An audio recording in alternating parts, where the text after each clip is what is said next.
Hello, happy Friday. Welcome, welcome, welcome. I'm so glad you guys are joining me. And as you're popping on, please wave, give me a heart, do something so that I know you're here. And I'm doing my dual stream, so I'm going to be looking back and forth. I love Fitness Fridays. I love talking about stuff and giving you guys information, and hopefully you find it valuable and that you can gain some insight. Hi, guys. Good morning. Thanks for popping on. But today we're talking all about breaking through your fitness and weight loss goals. Oh, I really love talking about this stuff. So, good morning, Luke. So, I want to make sure that if you have questions, please ask me, let me know. And if for some reason I don't see your question, I'll get back to you, I promise. So, let's talk about, before we get into my top five, because I'm going to give you five strategies to help you actually break through those plateaus if you're working with that right now. And over the 13 years of me doing this and being in the fitness and health industry and a coach, I've seen all kinds of plateaus. So I'm going to share with you my personal plateau breakers and also the ones that I've used for my clients over the past 13 years. So let's get started. But first, yesterday, if you guys didn't see my message that I talked about perfectionism, and good morning, honey, my husband's on. I really want you to go back and listen to that because it kind of leads right into what we're going to talk about today. But first, if you think you're at a plateau, you guys, you might not actually be at a plateau. So let me explain that to you a little bit more. So weight loss is not linear, right? It's never like this slow, steady decrease. It's kind of like this bumpy road and it goes up and down. And sometimes there can be up to 2 weeks where you haven't seen a decline in your weight loss. And there's nothing wrong with you. That doesn't mean there's something wrong with your program or you're not doing things right. Or maybe you're just hitting yourself over the head and you're like, wow, I've been dieting and doing everything I should be doing, right? And the weight loss is still not coming off the way that I want it to.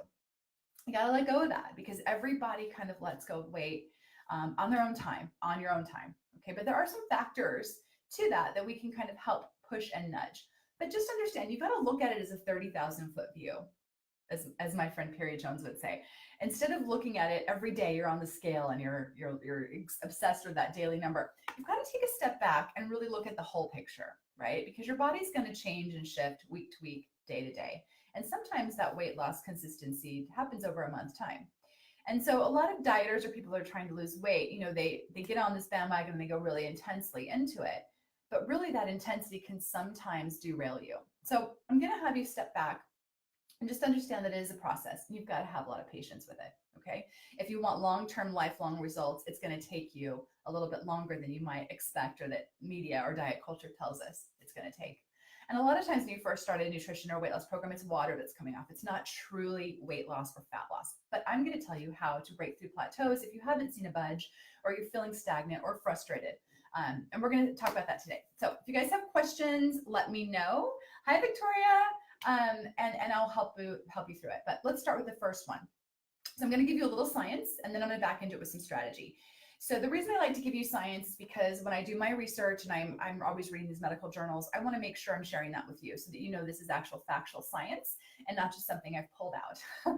So the first thing I want to talk to you about is a recent study that was done in the Journal of Obesity. And this study was actually done in a group of, there were people over a 30-week period, and they were ages from 30 to 50. Okay, 30 to 50 over a 30-week period. Well, what they did is they had one group that was doing the 6 times a day eating, and they had one group that was doing intermittent fasting. So fasting for 16 hours to 18 hours, and then having an eating window, which a lot of you have heard about, I'm sure. Okay.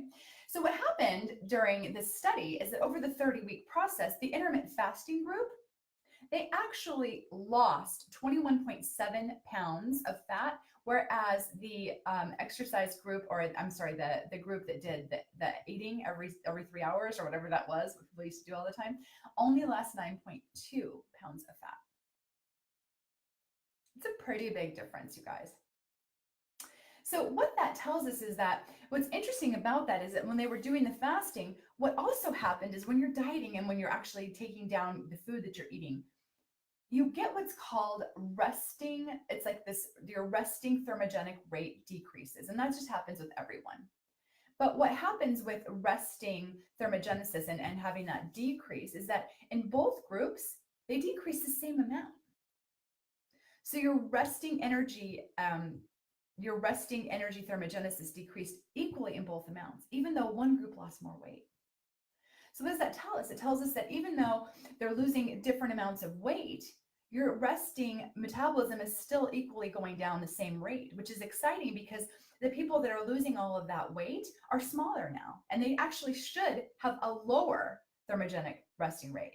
But because they're doing the intermittent fasting, they've shown that they actually have the same amount of resting thermogenic rate, which is great for us scientifically because it shows that intermittent fasting works without continuing down that path of decreasing your metabolism, because that's what, our resting energy expenditure is. And when we have that adaptive thermogenic effect and it's decreasing, that's basically showing us that our metabolism is slowing, which happens as you lose body weight and fat and you keep your food lower. Okay. So what's great to know about this is that if you're looking to break through a plateau, you might want to and take some time to research intermittent fasting. And I can do a video on that if you guys want to hear about it. But intermittent fasting is not as scary as it sounds, you guys. Intermittent fasting is taking an eating window of like 8 hours. So maybe you fast for 16 hours. And what that means is you're just drinking water or black coffee.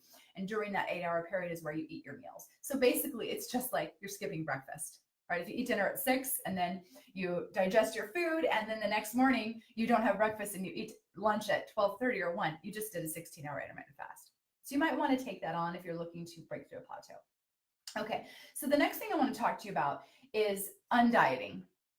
So, our thermogenic effect starts to go down as we continue to keep our food levels down, and that slows our metabolism a little bit here and there, right? Slowly but surely. And if you haven't listened to my thermogenesis, my fat thermostat video, you might want to listen to that, but that talks about this.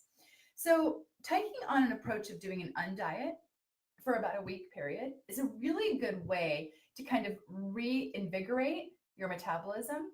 And the way that I would recommend doing that is taking a week and just saying, you know what, I'm just going to stop thinking about keeping my food intake down.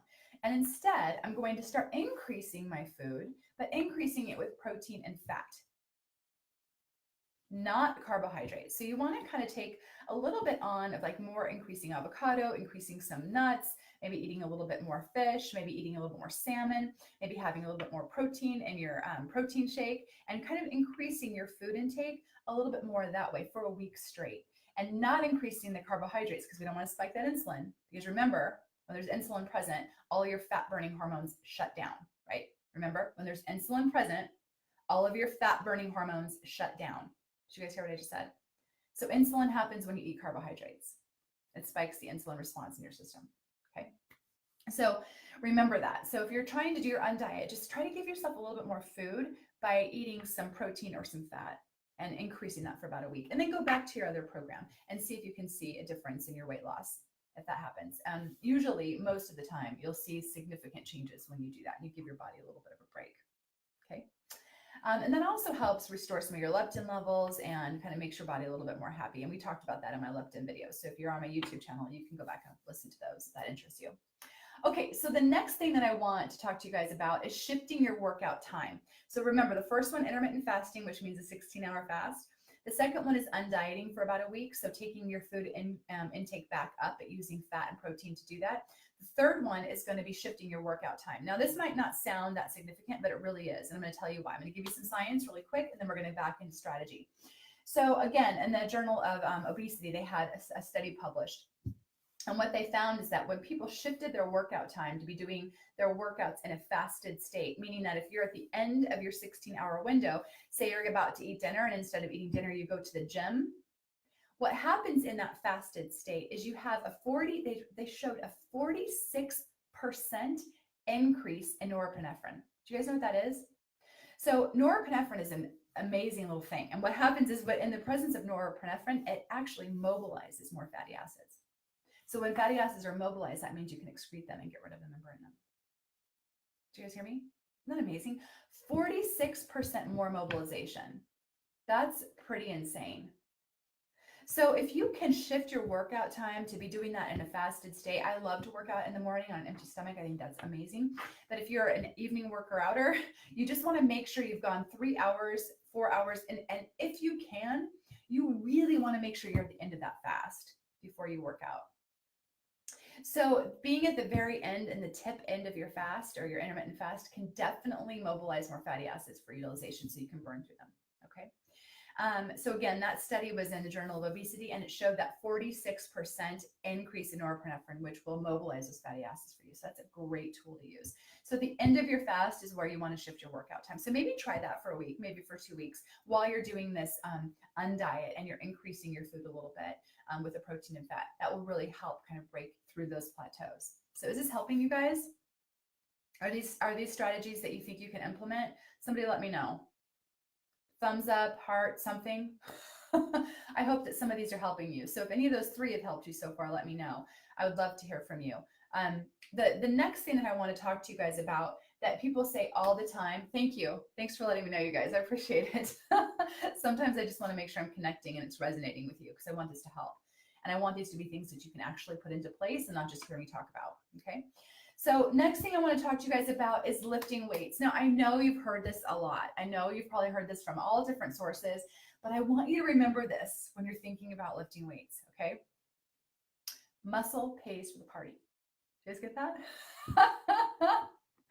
So muscle pays for your party. So if you have a lot of muscle on your frame, your body is going to have this internal mechanism for burning. It's like this hot furnace that's burning on overtime, and it's going to increase your thermogenesis in your body naturally, okay? All the time. It's just going to increase it no matter if you're sleeping or you're walking, or you're just in life. It's going to increase that. So when I say it pays for the party, it's like you can have a little extra. Thanks, Christy. Thanks for letting me know, girl. You can have a little extra. And that muscle is going to help you burn that because muscle helps increase your furnace, your internal furnace. Thanks for the thumbs up, you guys. That internal furnace keeps going up the more muscle you have. So please, please don't skimp. If you're trying to change up your routine, add weight training to your routine. If you've been on the cardio kick for a long time and you're not having the results that you want, get off of it. Get off of it and pick up some heavy weights. Go get instruction. If you don't know how to lift, if you don't know how to have proper form, if you don't know what to do, I recommend you get someone to help you. I can help you with that, but I recommend you have someone show you how to lift weights properly and heavy enough to have that actual response happen in your body. You've got to keep that muscle. It's going to help your metabolism stay healthy throughout your life, but it's actually going to help you pay for the party. So if you do have a slip up once in a while, it's not as detrimental. Does that make sense, you guys? Okay, so lift weights. It pays for the party. All right, let's talk about the next thing. So we've talked about 4. So let's review intermittent fasting. Okay, we talked about the study that was done that shows that even though people lost more weight with intermittent fasting, their metabolism went down at the same rate as people that didn't, which shows that no matter how much weight you lose, if you're doing intermittent fasting, your metabolism is not going to slow, which is a huge breakthrough in science for us to learn those tools and techniques around intermittent fasting. Great information. The next thing is undieting. So undieting meaning taking a week, maybe even more if you feel like you need it, and stop reducing your intake of food. Now, you want to make sure you're not increasing your carbohydrate so that you don't have those insulin spikes, but you do want to increase those healthy fats. Maybe increase that protein, okay? That's your undiet. The third is shifting your workout time to be at the end of your fasted state. That's going to increase the norepinephrine. Again, we talked about how the science on that is that it shows a 46% increase in the Journal of Obesity, and it shows that that norepinephrine can actually mobilize more fatty acids, which can help you burn them, okay? So that's number 3. Number 4 is lifting weights. You've got to have a good a workout routine in place to keep your furnace burning hot and to keep your muscle and your metabolism up, okay? The last thing I want to talk to you guys about is intensity. I have said this for years, intensity plus consistency equals results. That's kind of like my thing. I've said it forever. And I think that when people tell me they went and did a workout, I'm like, great, that's amazing. But sometimes you really have to push those workouts. Your workouts should be a push. They should be challenging. I didn't say it was easy. I said it was simple. It's simple to get a program in place. It's not always easy to execute that program, but your intensity matters, you guys. Taking your body out of its comfort zone and really pushing it a couple of days a week is imperative to breaking through those plateaus. You can't just go to the gym and half-ass it. I'm sorry, it doesn't work if you're trying to break through a plateau. Now, sometimes it's okay if you just show up and you're not doing it's not like the best day, you don't have the most energy and you show up anyway. That's amazing. I always say show up no matter what. But there's going to be a few times a week, maybe even once to start with, that you really push yourself beyond what you normally do in the gym and you really increase the intensity. And I don't mean increase the time. Duration doesn't count as much as intensity does. Intensity matters. So when I say that, you want to increase, maybe your high intensity interval training to not only once a week, but maybe do it twice a week for the first, 1 to 2 weeks of you trying to break through your plateau, and then back down again to once a week. So not only is that going to help you increase that fat burning, but it's also going to increase your fitness and your VO2 max, which is important for any kind of athletic, achievement, or if you're kind of working on fitness goals. Okay. So let's talk about what that looks like. So when I'm saying, increase the intensity, maybe when you warm up on the treadmill, you warm up and then maybe you decide you want to do some intervals on the treadmill that day. Well, instead of doing your normal, you're going to run, walk up a hill on a level 10 for 30 seconds and you back it back down. Maybe you take it all the way up to 15 and you jog for 15 seconds and then you bring it back down. So just shifting the intensity to a little bit more will definitely help you break through those plateaus. And so again, it's not duration. Don't add extra cardio in time-wise. Don't be like, oh, I'm going to go to the gym every day and I'm going to run on the treadmill for 45 minutes and then I'm going to increase it to 50 because I didn't reach my goals. That's actually going to hinder your progress. Overtraining can definitely slow your progress. But if you instead say, I'm going to get on the treadmill and I'm going to do some intervals for 10 minutes or 15 minutes, but I'm going to increase my intensity, you're going to do more for your metabolism and you're going to do more for your fat loss than you will if you stay on that treadmill for 50 minutes at a moderate to low level rate. Okay, that's actually going to hinder your progress and not help your progress. Does that make sense, you guys? You guys hearing me? Landing with you? I hope so. I hope you find this information valuable and that you can actually put it into place, because I don't want to come on here and just talk to talk. I really want to connect with you and make sure that the tools and the things that I'm talking about are actually helpful and that you can implement them as a strategy into what might be hindering you in your weight loss and your fitness goals. So please let me know if this is helping you. Hi, Lon. Good morning. So let me know if that was helpful. And if you want more information, if you want to dive deeper into this intermittent fasting, hi, Gloria, please let me know.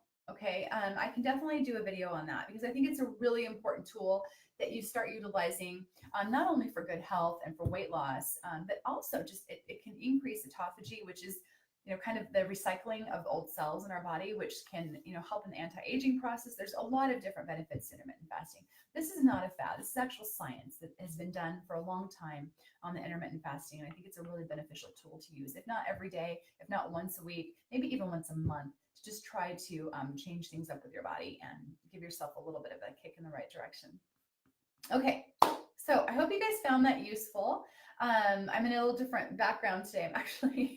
I'm sitting at my vanity in my Boise apartment because my dogs are out there and they're a little bit wild and they distract me because I always want to just have them next to me, and when they're next to me, I can't think. So hopefully you guys found that helpful, and I will put this on my YouTube channel today. So if you want to share it, please do if you think that this can help other people, but please leave me some questions. I'd love to answer them, and I will get back to them to your questions today, I promise. Okay, have a happy Friday and a great weekend, you guys. Thanks for being here. Bye.